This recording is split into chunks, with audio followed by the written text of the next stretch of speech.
사명이 이끄는 삶이라는 주제로 하나님 말씀 전하도록 하겠습니다. 여러분, 예전에 제가 어렸을 때 저희 어머니께서는 항상 하시는 말씀이 하나 있었습니다. 그게 뭐냐면 내 인생을 이야기책으로 쓰면 100권도 넘을 것이다. 항상 속상한 일이 생길 때마다 어머니는 어린 저를 이렇게 불러서 그런 말씀을 하셨습니다. 그런데 나중에 철이 들고 어른이 되고 난 후에 이렇게 보니까 어머니의 기구했던 그 운명의 그 인생을 생각해 보니까 정말 우리 어머니는 그 어머니의 인생을 책으로 쓴다면 책 100권으로도 다 쓰지 못할 것 같았습니다. 그런데 우리 주변을 보면은 우리 어머니처럼 말씀하시는 어른들이 한두 분이 아니십니다. 아마 여기 계신 분들 중에서도 내 인생 이야기를 글로 쓰면 대하장편 소설이 될 것이라고 말하는 분들이 많으실 겁니다. 그만큼 사람은 누구나 다 각자가 모두가 다 파란만장한 인생을 살아가고 있다는 반증일 것입니다. 그런 의미에서 보면 우리 모두는 누구나 매일같이 날마다 인생이라는 이 책을 한 장 한 장씩 쓰고 있다고 해도 좋을 것 같습니다. 그러니까 우리는 매일 우리의 삶의 현장에서 각자의 인생 이야기를 책으로 엮어가고 있는 그런 작가라고 할 수가 있습니다. 만약 그렇다면 여러분은 어떤 이야기로 여러분의 인생 책을 써가고 계십니까? 세상에는 별의별 사람들이 많지 않습니까? 그래서 정말 다양한 인생 책들이 써가고 있는 것 같습니다. 어떤 사람의 인생 책은 아주 간단한 정말 에세이 한 장으로 끝날 만큼 아주 간단한 인생이기도 하고요. 또 어떤 사람의 인생 책은 우리 어머니처럼 책 100권으로도 다 하지 못한 장편 대하 소설이 될 수도 있습니다. 그 인생 책들의 내용도 각양각색입니다. 어떤 사람은 자신의 인생을 저급한 삼류 소설로 엮어가고 있는 반면에 또 어떤 사람은 정말 역사의 길이 남을 만한 문학 작품으로 자기 인생을 써갑니다. 어떤 사람은 자기 인생책을 악이 가득한 그런 범죄 소설로 써가기도 하고요. 반면에 또 어떤 사람은 이 세상과 많은 사람들에게 유익을 끼치는 교양서로 자기 인생을 써가기도 합니다. 그리고 또 어떤 사람은 그런 자기의 인생 책을 자서전이라든지 아니면 자전적 소설이라든지 수기라든지 아니면 간증집이라든지 그런 형태를 빌려서 정말로 이렇게 활자화된 그런 진짜 책으로 출판하기도 합니다. 저도 몇 권의 제 이야기 책을 그렇게 출판한 경험이 있습니다. 그러나 거의 절대 다수의 사람들은 자기 인생 책을 진짜 활자화된 책으로 출판하지는 않습니다. 그럼 그렇게 활자화된 책으로 출판하지 않는 그런 인생 책은 그 사람이 죽으면 그냥 아무것도 아닌 것이 돼가지고 그 사람과 함께 그냥 사라지고 마는 것입니까? 아닙니다. 절대 그렇지 않습니다. 성경은 그렇게 이 세상에서 활자화되지 않는 인생 책도 하늘나라에서는 활자화된 책으로 만들어져서 우리가 죽은 후에 그 책에 기록된 바대로 심판을 받는다고 적고 있습니다. 요한계시록 20장 12절 말씀을 보겠습니다. 제가 읽겠습니다. 또 내가 보니 죽은 자들이 큰 자나 작은 자나 그 보좌 앞에 서 있는데 책들이 펴 있고 또 다른 책이 펴졌으니 곧 생명책이라. 죽은 자들이 자기 행위를 따라 책들에 기록된 대로 심판을 받으니. 그러니까 여러분, 우리 각자가 인생을 살아가면서 매일 날마다 각자의 행위대로 써가는 이 인생책은 우리가 죽는다고 해서 없어지는 것이 아니라는 말씀입니다. 우리 육체는 우리가 죽으면 이 세상에서 흔적도 없이 사라지지만 우리 인생을 살아가면서 만들어낸 이 모든 이야기는 하나님 나라의 생명책에 낱낱이 기록된다고 성경은 말씀하고 있습니다. 섬뜩하지 않습니까? 그렇다면 여러분은 그동안 어떤 인생 책을 써왔습니까? 삼류 소설입니까? 대하 장편 소설입니까? 하나님의 진노를 부를 이야기로 가득 찬 책입니까? 아니면 하나님으로부터 칭찬받을 이야기가 넘쳐나는 그런 책입니까? 사랑하는 여러분, 소설책에 보면 클라이막스라는 게 있습니다. 특히 베스트셀러일수록 반전에 반전을 더해주는 이 클라이막스가 일품입니다. 그런 면에서 어쩌면 제 인생을 보면은 저는 그동안 실수투성이의 이런 엉터리 같은 이야기를 써오던 제 인생 책에 반전의 클라이막스가 예수를 믿음으로 시작되었다라고 할 수 있습니다. 저는 그렇게 생각합니다. 제 인생은 정말로 예수를 믿기 전과 예수를 믿은 후가 드라마틱하게 반전되었습니다. 하나님의 진노를 부를 이야기로 가득했던 제 인생 책이 조금은 하나님으로부터 칭찬을 받을 수 있는 에피소드들로 채워지기 시작했습니다. 그리고 저의 인생 책 후반부가 이제 막 써가고 있습니다. 하나님으로부터 칭찬을 받는 이야기가 가득한 그런 인생 후반부의 이야기를 기대하면서 하루하루 제 인생 책을 써나가고 있습니다. 저는 이거는 여러분들도 마찬가지라고 생각합니다. 지금까지 여러분들이 어떤 이야기를 써오셨는지 모르지만 지금부터라도 반전의 클라이막스, 소름 돋는 인생 역전, 그 반전의 드라마가 충분히 가능하다고 생각합니다. 여러분, 하나님은 모세의 인생 이야기를 나이 80에 반전시키셨습니다. 홍해를 가르는 그 반전의 클라이막스는 그의 인생 나이 80에 시작되었습니다. 아브라함은 어떻습니까? 나이 100세의 아들을 얻은 그 인생 역전, 나이 100세의 그 클라이막스의 이야기가 시작되었던 것입니다. 그러니 여러분의 나이가 얼마이든지 간에 앞으로 반전의 인생을 충분히 기대할 수 있습니다. 그런데 문제는 그렇게 되기 위해서는 전제 조건이 필요하다는 것입니다. 이 전제 조건은 인생 반전의 필수 조건입니다. 그 필수의 전제 조건이 무엇이냐면 인생의 사명이 있어야 한다는 것입니다. 내 인생을 반전시키기에 충분한 사명, 내 호흡이 다하는 날까지 내 인생을 이끌어갈 그 사명, 그 사명이 여러분들에게 있어야 한다는 말씀입니다. 그런 사명이 없으면 여러분, 우리가 아무리 바쁘게 하루하루를 살아간다 할지라도 목적 없이 달리는 인생, 허송세월에 불과할 뿐입니다. 그래서 저는 오늘 이 본문을 통해서 2차 선교 여행을 마무리 짓는 이 사도 바울의 이야기를 통해서 우리가 어떻게 우리 남은 인생을 반전시키는 그런 사명감을 가지게 되는지, 또 그 사명이 이끄는 인생 역전의 삶을 살 수 있게 되는지 알아보는 귀한 예배 시간 될 수 있기를 주님의 이름으로 축복합니다. 사랑하는 여러분, 지난주에 살펴보았던 바처럼 우리는 사도 바울이 세계 제2차 전도 여행을 거쳐서 하고 있는데, 지난주에 아덴을 거쳐서 고린도까지 이르는 걸 봤습니다. 아덴에서는 여러분, 사도 바울이 별다른 전도의 열매를 거두지 못했어요. 그리고 그냥 바울은 이 고린도로 왔어요. 이 고린도에 와서 아굴라와 브리스가 부부를 만남으로 이 사도 바울이 하나님의 위로를 받습니다. 그리고 이곳 고린도에서 사도 바울은 1년 6개월을 머무면서 제자들을 길러내면서 많은 열매를 맺습니다.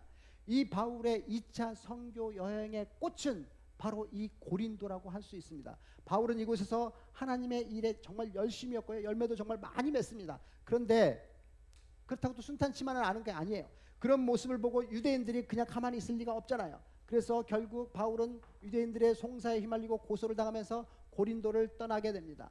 여러분, 우리가 가만히 이 바울의 1차 선교여행, 바울의 2차 선교여행 이 그 여정을 보면 정말 별의별 일들을 다 겪습니다. 바울이 가는 곳마다 혼란이 참 많습니다. 아니, 때로는 바울이 스스로 고난을 자초하는 것처럼 보이기도 해요. 그냥 좀 쉽게 믿고 좋은 게 좋다고 대충 그렇게 신앙생활하면 괜찮을 텐데, 가는 곳마다 사건이 벌어질 정도로 바울은 열심을 부립니다. 그래서 바울은 어디를 가도 그냥 지나치지 않습니다. 그는 복음을 전하는 이 사명을 항상 잊지 않고 살았던 것 같아요. 이 생업인 천막을 만드는 일도 이 복음을 전하는 사명을 위해서 정말 열심히 했습니다. 천막을 만드는 파는 일을 해서 자기 선교 비용을 충당한 거예요. 일도 복음 전파를 위해서 한 거예요. 여러분, 사실 초대교회 당시에는 요즘처럼 풀타임 목회자라는 말, 풀타임 그런 자리도 없었습니다. 그렇기 때문에 바울은 오늘날 우리의 이 평신도 사역에 아주 좋은 그런 롤 모델이라고 할 수 있습니다. 아굴라와 브리스가도 여러분 바울과 같이 천막 만드는 일을 같은 생업에 종사했습니다. 그런데요, 이들은 모두가 다 하나같이 자신에게 그 일이 주어진 이유를 아주 잘 알고 있습니다. 천막 만드는 일은 주님이 복음 전파의 사명 잘 감당하라고 주신 일이었다는 거예요. 사랑하는 여러분, 바로 이렇게 생각하는 것이 올바른 성경적 순서입니다. 직장을 갖는 것이 우리 삶의 목적이 아니라 직장을 통해서 복음을 전하는 삶을 사는 것이 성경적인 순서라는 거예요. 그럴 때 내가 종사하는 일에서 보람을 느끼게 됩니다. 그럴 때 그저 먹고 살아야 하니까 일을 하는 그런 사람이 되지 않는다라는 거예요. 그럴 때 직장과 그리스도인들의 삶이 같이 간다라는 것을 깨닫게 된다라는 겁니다. 여러분, 영어 단어 중에서 vocation이라는 단어가 있습니다. 이렇게 씁니다. 이 단어의 뜻은 직장이라는 뜻도 있지만 천직 또는 소명이라는 뜻으로도 사용됩니다. 이게 보통 사람들에게는 직장이라는 뜻의 단어로 사용되지만 하나님의 일을 아는 사람에게는요, 천직이 되고 소명이 된다라는 말씀입니다. 어떤 일이든지 그 일을 통해서 하나님께 영광을 돌린다면 그것은 천직이고 소명이라는 말씀입니다. 여러분, 이 말은 정말로 맞는 말 같아요. 제가 캠퍼스 사역을 시작하기 전에는 이 교수라는 직업이 단지 저에게 있어서 월급을 받기 위한, 돈을 벌기 위한 그런 직업에 지나지 않았어요. 조금 더 의미를 부여하자면은 제가 좋은 논문을 쓰고 그래갖고 남들에게 발표하면서 나 이렇게 똑똑하지, 나 이렇게 잘났지, 이렇게 하면서 자기 영광을 드러내기 위한 수단으로서의 직업에 불과했습니다. 그런데 하나님의 은혜로 말미암아서 이 캠퍼스 수예배를 통해서 캠퍼스 사역을 시작하게 되었어요. 그리고 신학 공부를 하게 되었어요. 그리고 급기야 목사 안수까지 받게 되었어요. 그러고 나니까 교수라는 이 직업이 캠퍼스 사역을 위해서 얼마나 소중한 직업인지 그 의미가 새롭게 되었습니다. 하나님께서 캠퍼스 사역이라는 이 사명을 주시기 위해서 저를 교수로 만들어 주신 것 같이 막 느껴지는 거예요. 교수는 이 사역을 위한 직업이 된 것입니다. 사랑하는 여러분, 돈을 벌려고 일을 하면은요, 얼마 가지 않아서 모두가 다 지쳐버립니다. 많이 벌어도 항상 늘 비교해가 되기 때문에 부족한 거예요. 그러나 그 일이 복음 전파를 위한 일이 되면 그 일에 대한 감사가 됩니다. 많은 크리스천 사업가들이 증언하는 바가 바로 이겁니다. 사업이 복음 전파의 도구로 사용되면 그 일을 하는데 긍정적인 에너지가 솟아나오게 되어 있고요, 같이 일하는 직원들의 일하는 태도도 달라진다라는 것입니다. 그것은 저도 마찬가지인 것 같아요. 다 아시다시피 지난주에 우리 오후 예배 때 여기 와서 인사했던 이혜성 전도사하고 정신의 자매의 결혼식이 어저께 있었습니다. 제가 그 결혼식, 그 결혼 예배에 주례로서 말씀을 전하는데 정말 참 은혜로웠고 또 큰 보람을 느꼈습니다. 그동안 캠퍼스 사역을 한다고 고생했던 그 힘들었던 것들이 한순간에 녹아내리는 것 같았어요. 여러분, 제 주변에 있는 안 믿는 교수들이 저에게 종종 그럽니다. 돈도 안 되는 일을 뭘 그렇게 열심히 하냐고 그럽니다. 연구하고 논문 쓰는데 시간 뺏겨서 방해되지 않느냐고 합니다. 예, 맞습니다. 왜 방해가 안 되겠습니까? 항상 시간에 쫓기고 말씀 준비가 잘 안 되면 얼마나 스트레스를 많이 받는지 모릅니다. 그러나 그렇게 힘들어도 어제 결혼식에 참석한 이 캠퍼스 수예배 출신의 그 수많은 아이들, 100명도 넘게 온 것 같아요. 졸업한 아이들이 식당에서 밥을 먹는데 이놈 와서 인사하고 저놈 와서 인사하고, 그러는데 그 와중에 하나님께서 제 마음에 큰 위로와 보람을 퍼부어 주셨어요.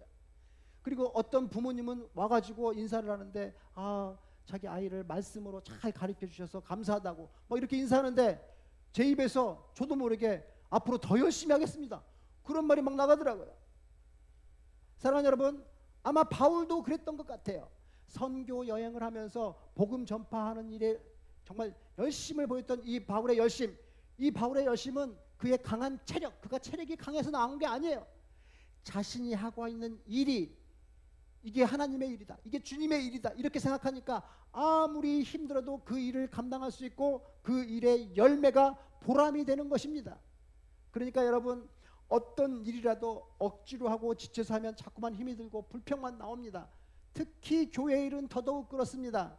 하지만 여러분, 어떤 일이라도 아무리 작은 일이라도 감사함으로 하면, 긍정적으로 하면, 그리고 이것이 주님의 일이라고 생각하고 그렇게 일을 하면 정말 효율적이 되고요, 그리고 일할 맛도 납니다. 그래서 우리도 각자의 삶의 현장에서 맡고 있는 내 직업, 이 일을 단지 먹고 살기 위한 생계의 수단이라고 생각하지 마시고, 이 일을 통해서 내가 하나님 나라의 일을 한다, 내가 이 일을 통해서 돈을 벌어서 생계도 유지하지만 하나님의 교회를 세워가는 데 힘을 보탠다, 이게 주님이 나에게 주신 사명이다, 이렇게 생각하시는 저와 여러분 되시기를 주님의 이름으로 축복합니다. 자, 여러분, 이렇게 고린도를 떠난 바울은 이제 바로 옆 동네인 항구 도시 갱그레아에 도착하게 됩니다. 그런데 이 갱그레아에서 아주 특별한 일이 있게 됩니다. 오늘 본문 18절에 보면 바울이 일찍이 서원이 있었으므로 갱그레아에서 머리를 깎았다고 나옵니다. 여러분, 바울은 고린도에서 사역을 마치고 이제 자기를 파송했던 고향교회, 이 안디옥 교회로 돌아갑니다. 다시 안디옥 교회로 돌아가는 이 길에 바울이 잠깐 에베소 교회에 잠시 들렸다 갑니다. 다음 주쯤에 아마 바울의 제3차 선교 여행을 살펴보게 될 텐데, 이 3차 선교 여행의 행선지도 살펴보면요, 제2차 선교 여행의 행선지하고 거의 유사합니다. 하지만 제2차 선교 여행이 이 고린도에 집중되었다면 제3차 선교 여행은 이 에베소에 집중됩니다. 아무튼 바울은 지금 2차 선교 여행을 마치고 돌아가는 길에 고린도 옆에, 에베소 가기 전에 고린도 옆에 항구 도시의 이 갱그레아에서 머리를 깎습니다.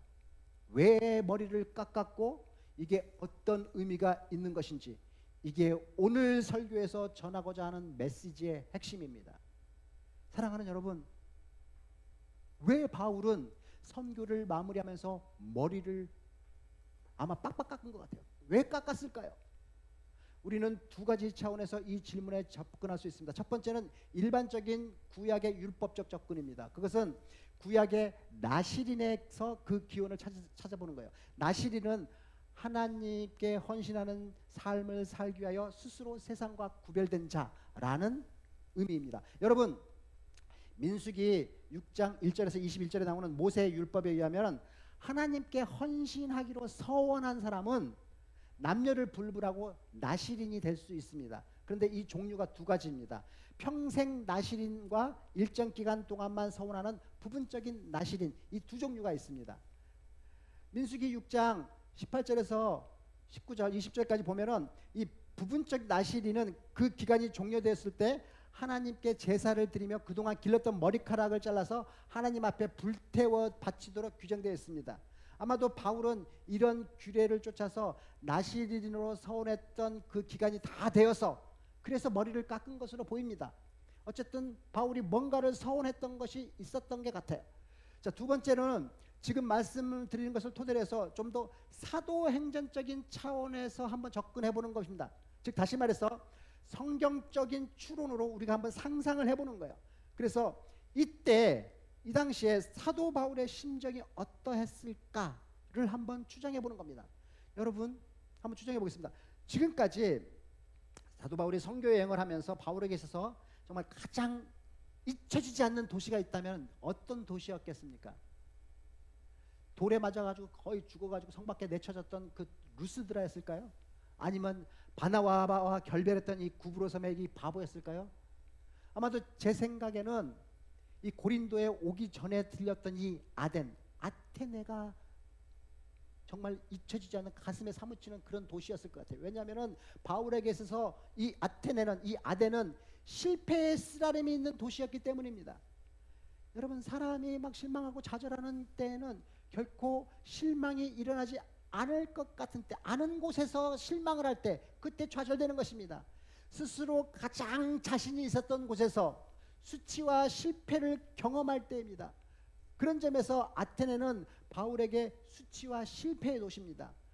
문화와 예술의 도시, 지식과 변론의 도시, 그 도시, 그 아테네에서 소위 지식의 사람이라고 자처했던 이 바울이 복음 한번 제대로 전해보지도 못하고 고린도로 내려왔던 거예요. 사랑하는 여러분, 사람이 그럴 때가 있잖아요. 말 잘하는 사람도 말이 잘 안 될 때가 있잖아요. 잘 될 때도 있고 또 안 될 때가 있잖아요.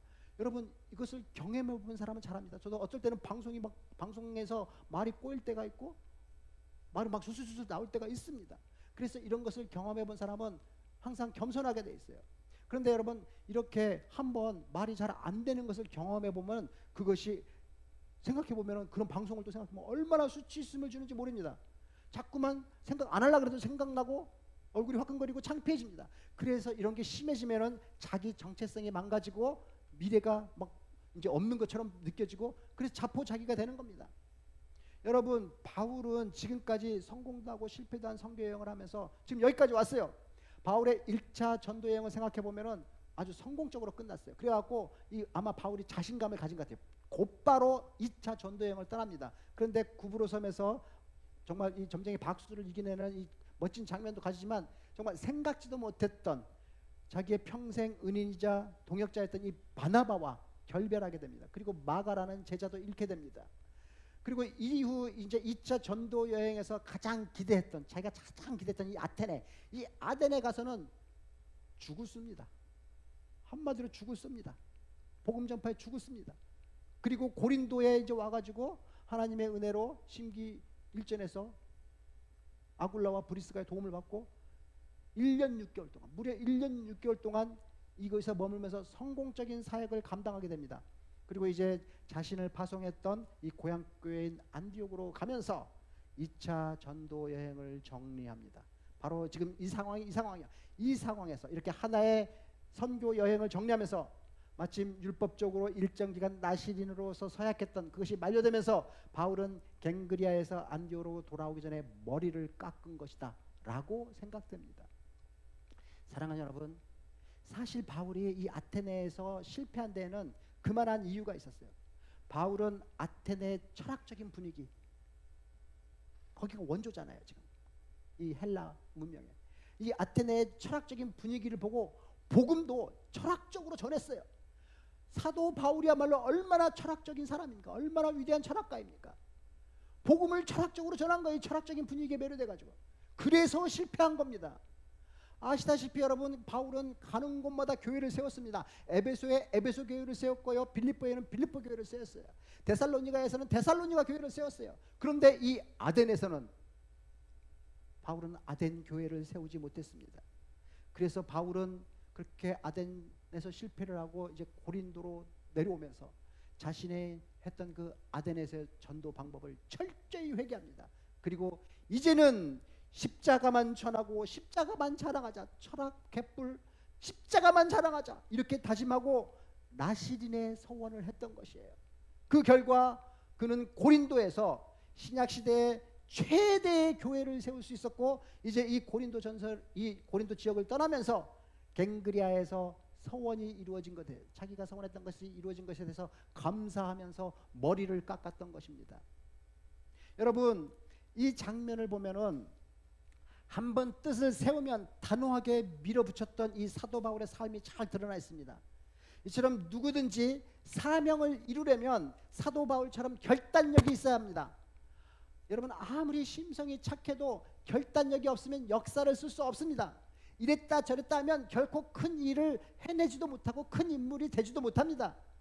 교회 일도 마찬가지입니다. 교회 일도 우유부단하면 큰 일 하지 못하고 많은 사람들을, 교회의 성도들을 갈등하게 만듭니다. 그러니까 하나님의 일이라면, 하나님으로부터 받은 사명이라면, 이 사명, 우리가 받은 이 교회가 받은 사명, 이게 하나님으로부터 사명이라면 죽으면 죽으리다, 이렇게 생각하고 과감하게 결단하고 한번 결정한 일이나 맡은 일은 끝까지 수행해야 한다. 그래야 사명을 이룰 수 있습니다. 그래야 우리가 우리 남은 인생 책을 반전의 멋진 드라마로 쓸 수 있는 것입니다. 그래서 저나 여러분 모두가 지금 어렵게 세워나가고 있는 이 개척교회가 하나님께서 우리 남은 인생의 반전 드라마로 쓰시기 위해서 쓰라고 주신 이 사명이다 이렇게 생각하고 바울처럼 나실인 서원의 결단으로 하루하루를 충성으로 써갈 수 있기를 주님의 이름으로 축복합니다. 자, 또 한 가지, 우리가 우리 남은 인생 책을 멋진 반전의 드라마로 써가기 위해서는 언제나 하나님의 뜻을 먼저 구해야 한다는 것입니다. 오늘 본문에 보면 사도 바울은 2차 선교 여행을 마치고 돌아가는 길에 에베소에 잠깐 들렸습니다. 그리고 돌아오는 길인데도 쉬지 않고 그곳에서 전도하려고 이렇게 회당에 들어가서 유대인들과 언제나처럼 변론을 이렇게 합니다. 그러니까 여러 사람들이 이 복음의 마음의 문을 열고 사도 바울에게 좀 더 오래 있어 달라고 이렇게 청합니다. 정말 분위기 좋지 않습니까? 즉 에베소의 사역은 정말로 전망이 좋았어요. 막 사람들이 호의를 벌이고 바울의 이 체류를 간청했지만 이때 바울이 어떻게 합니까? 본문 21절입니다. 21절에 보면은 뭐라 합니까? 작별하여 가로되 만일 하나님의 뜻이면 너희에게 돌아오리라 하고 배를 타고 에베소를 떠나. 바울도 에베소에 더 머물고 싶었을 거예요. 그러나 하나님의 뜻이 있다면 다시 오겠다는 말을 남기고 에베소를 떠납니다. 지금은 아니라는 거죠. 이처럼 바울은요 항상 하나님의 뜻을 먼저 생각했습니다. 그러니까 여러분, 사명자는 모든 일에 하나님의 뜻을 먼저 살피고 나서 행동에 옮겨야 됩니다. 설령 이미 어떤 일이 하나님의 뜻을 살피기도 전에 벌어졌다면은 그것도 하나님의 뜻으로 받아들이고 그 터전 위에 다시 일을 시작해야 됩니다. 그처럼 하나님의 뜻을 앞세우면서 우리가 살아갈 때 하나님은 그의 인생책을 아주 복된 책으로 반드시 그렇게 써 가실 겁니다. 자, 그리고 마지막으로 우리 남은 인생책을 반전의 드라마로 써가기 위해서는 무엇보다도 우리는 좋은 동역자가 있어야 합니다. 여러분, 제가 요즘 살면서 느끼는 것이 하나 있습니다. 그것은 하나님의 은혜와 도움이 없으면 그 어떤 일도 성공할 수 없겠다라는 생각입니다. 내 능력과 내 열심만 가지고는 안 된다는 거예요. 하나님께서 기회를 주시고 특별한 지혜와 아이디어도 주시고 좋은 사람도 이렇게 만나게 해 주셔야 이 교회가 된다라는 사실입니다. 여러분, 제가 능력이 있으면 얼마나 있겠습니까? 내가 능력이 있으면 얼마나 있겠다고 제 힘으로 이 개척교회를 성공적으로 세워나갈 수 있겠습니까? 우리 장로님의 후원과 지혜가 없다면 얼음 반푼어치도 없는 일 아닙니까? 우리 김주선 목사님의 말로 다 할 수 없는 저 헌신이 없다면 오늘 우리가 이렇게 주일 예배 드리는 곳조차도 힘들 것이 너무나 자명하지 않습니까? 우리 권사님들은 어떻습니까? 당장 저는 다음 주 예배부터 우리 강인숙 권사님 안 계신다고 생각하니까 지금 겉으로는 이렇게 담대한 척하고 있지만 속으로는 맥이 푹 빠져요. 김남옥 권사님, 우리 오인성 권사님, 권사님들이야말로 정말로 이 개척교회를 바투고 있는 기둥 아닙니까? 이거는 우리 모두가 말은 안 하지만 모두가 다 공감하고 있는 사실 아닙니까? 사랑하는 여러분, 사도 바울이 성공적으로 선교 사역을 할 수 있었던 것은 그에게 진실한 후원자들과 동역자들이 있었기 때문입니다. 오늘 본문에서도 바울이 진실한 동역자이자 후원자인 그 한 부부 나옵니다. 바로 지난주에 살펴봤던 브리스길라와 아굴라 부부예요. 이 아굴라와 브리스길라 부부는 선교를 위해서, 그리고 그 목자 바울을 위해서 자기들의 모든 것을 희생하고 헌신하고 죽기까지 헌신했어요. 이들의 헌신을 바라보는 하나님께서 얼마나 기쁘시겠어요. 얼마나 예쁘게 이들을 바라봤겠어요. 여러분, 하나님은 이렇게 부부가 한 마음으로 하나님 나라를 위해서 헌신하는 그런 가정 축복하십니다. 그런 부부의 자녀들 분명히 훌륭한 하나님의 자녀들로 키워주십니다. 여러분, 부부도 서로 밀어주고 칭찬해주고 도와주고 서로 이렇게 길을 이렇게 막 세워주는 그런 동역자가 되어야지 그 가정이 성공할 수 있습니다. 조일재 집사님, 오늘도 이제 길 떠나시니까 제가 재미있는 유머 하나 해드리겠습니다. 유머입니다. 왜 이렇게 긴장해서 유머한다 그러는데 미국에 서부 미국 서부예요. 이쪽 캘리포니아 쪽에 시골 마을에 사는 한 마을에 부부가 오랫동안 평생 살고 이제 금혼식을 이렇게 치렀어요. 그 부부는 평생 단 한 번도 싸우지 않고 살아가지고 그 마을에 정말 금슬 좋은 부부로 소문이 자자했습니다. 그래서 그 지역의 신문사 기자가 그들이 어떻게 이렇게 오랫동안 평생 행복하게 결혼 생활을 유지하고 이렇게 살 수 있었는지 그 비밀을 그 비결을 취재하기 위해 왔어요. 그래가지고 이 남편에게 이제 물어봤습니다. 어떻게 그렇게 평생 한 번도 안 싸우고 평생 동안 행복하게 살았을 수 있습니까? 그랬더니 이제 남편이 대답하는 거예요. 우리가 평생 이렇게 다투지 않고 이렇게 지낸 이유는 우리가 신혼여행 갔었을 때 아주 경험했던 아주 독특한 경험 때문에 그럽니다. 그랬더니 도대체 그 경험이 뭔데? 그랬더니 신혼여행 때 우리가요 노새를 타고 그랜드 캐년 그 협곡을 이렇게 노새를 타고 여행을 하는데 이렇게 가고 있는데 자기 아내가 신부가 탄 이 새 신부가 탄 노새가 조금 이렇게 가다가 이 노새 그 발이 그 돌불에 탁 붙들려 가지고 노새가 이렇게 비틀거린 거야. 갖고 착 떨어질 뻔한 거야. 이 신부가. 그랬더니 너무나 착한 이 신부가 아주 상냥하고 다정한 목소리로 노새에게 딱 그러더래요. 한번 딱 그러더래요. 그리고 또 이렇게 가는데 한참 또 가는데 한번 또 탁 노새가 또 비틀거리고 넘어질 뻔한 거예요. 그랬더니 또 이 신부가 아주 다정다감한 목소리로 두 번 딱 그러더래요. 그리고 또 이렇게 쭉 가는데 또 노새가 돌에 탁 부딪혀갖고 또 비틀거린 거야. 그랬더니 이 신부가 세 번 그러더니 권총을 딱 꺼내가지고 노새를 빵 머리에 쏴버리가 노새를 죽여버리더래요. 그 놀래가지고 옆에 있던 신랑이 놀래가지고 아니 어떻게 이렇게 사람이 잔인할 수가 있냐고 그래서 막 항의를 했대요. 그랬더니 신부가 조용히 다정다감한 목소리로 신랑을 보면서 한번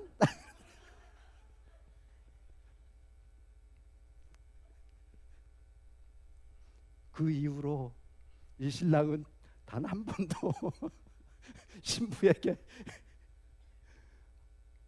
대들지도 못하고 기가 팍 죽어가지고 그렇게 살아서 이렇게 평생 한 번도 싸우지 않고 살 수 있었다는. 사랑하는 여러분, 여러분 요즘 많은 남편들이 기가 죽어서 살아가고 있습니다. 물론 반대의 경우도 있습니다. 여러분 부부는 서로 기를 죽이려 하지 말고 서로 막 기를 이렇게 살려주면서 이렇게 존중하며 살아야 됩니다. 여러분 브리스길라요.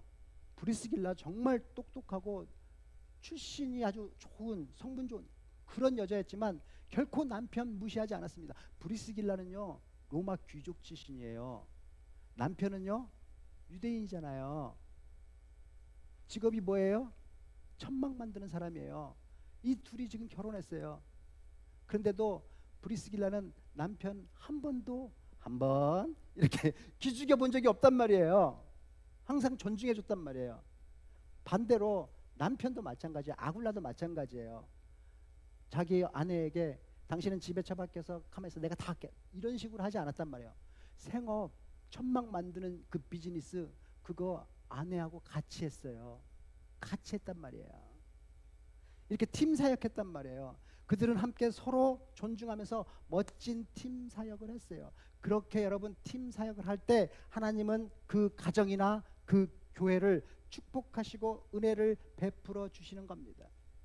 그래서 저는 자주 그동안 매주 교회 올 때마다 하나님께 간절히 기도를 했어요. 주님 우리 개척교회 좋은 동역자 보내주시옵소서. 우리와 멋진 팀을 이루어서 우리 교회가 받은 이 사명 같이 이루어 나갈 수 있는 그런 동역자 보내주시옵소서. 매번 교회 올 때마다 기도했어요. 여러분 저는요 저의 그 기도의 응답으로 보내주신 분이 바로 저기 앉아계신 이광현 전도사라고 저는 생각합니다. 여러분들도 기도하세요. 여러분들도 여러분들의 남은 인생 책을 반전의 드라마로 쓸 수 있는 좋은 동역자 붙여달라고 기도하시길 바랍니다. 만약 여러분들이 인간적인 자기 욕심 버리고 하나님 나라의 확장을 위해서 많은 영혼을 구원하겠다라는 그런 순수한 꿈과 비전을 가지고 정말 기도하면 하나님께서는 반드시 여러분의 인생 책에 반전의 드라마를 쓸 수 있는 좋은 동역자, 그 믿음의 동역자를 여러분들에게 붙여주실 거라고 믿습니다. 사랑하는 여러분, 이제 말씀을 맺겠습니다. 여러분, 우리 인생이 유한합니다. 앞으로 얼마나 더 살지 모릅니다. 아무도 모릅니다. 당장 내일 앞에 하나님 앞에 서게 될지 그 누구도 모릅니다. 그런데 우리가 그렇게 우리의 인생책의 마지막 페이지를 쓰게 되는 날, 지난 페이지들을 이렇게 들춰보면서 가슴치고 후회해서야 되겠습니까? 지난날 내가 살아온 그 인생에 대해서 회한의 눈물을 지으면서 우리의 인생을 끝내야 되겠냐는 말씀입니다. 사랑하는 열린 우리 교회 교우 여러분, 지금까지 여러분들이 써온 인생책을 한번 뒤돌아보시길 바랍니다. 원래 여러분이 계획했던 대로 정말 멋진 인생책으로 쓰여지고 있습니까? 혹시 아직까지 변번이 쓸 이야기가 없는 텅 빈 인생책은 또 아닙니까? 혹시 주제도 없이 그냥 잡글들로만 가득 찬 그런 책은 아닙니까? 혹시 하나님께 야단 맞을 이야기들로만 가득하지는 않습니까?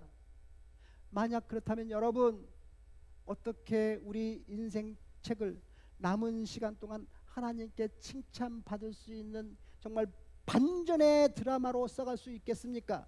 오늘 주님이 우리에게 사도 바울처럼 사명을 받고 그 사명을 이끄는 삶으로 살아야 한다라고 말씀하십니다.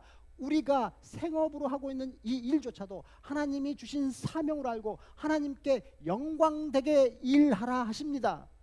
사랑하는 여러분, 저는 만약 우리가 오늘 주님이 주신 이 말씀처럼 우리도 사도 바울처럼 하나님이 주시는 이 사명이 이끄는 삶을 살아내기 위해서 머리를 깎는 결단력을 보인다면, 그리고 언제나 하나님의 뜻을 먼저 구하면서 일을 한다면, 우리의 남은 인생도 이 남은 인생책을 하나님께 칭찬받을 수 있는 이 반전의 드라마로 써갈 수 있을 거라고 믿습니다. 우리가 그렇게 우리의 남은 인생을 하루하루 사명이 이끄는 페이지로 써간다면, 우리 주님은 분명히 그런 우리의 인생과 사역을 도와주시고 또 후원해 줄 수 있는 그런 아굴라와 브리스길라 같은 그런 멋진 동역자들 붙여주실 줄 믿습니다. 그리고 우리 교회를, 이 진주 땅을 변화시키고 다음 세대를 세워내는데 크게 들어서 사용하실 줄 믿습니다. 그리고 우리가 비록 세상에서 가진 것 없어도, 우리가 비록 세상에서 명성을 누리지 못해도, 우리가 비록 보잘것없는 인간이라 할지라도 주님께서 우리 남은 인생을 축복해 주셔서 우리가 세상을 떠난 뒤에도 우리가 이 반전의 드라마로 썼던 이 우리 인생책을 믿음의 다음 세대들에게 그들의 신앙과 그들의 삶의 이정표가 될 수 있도록 영원한 사도행전 29장으로 엮어주실 줄 믿습니다. 같이 기도하겠습니다.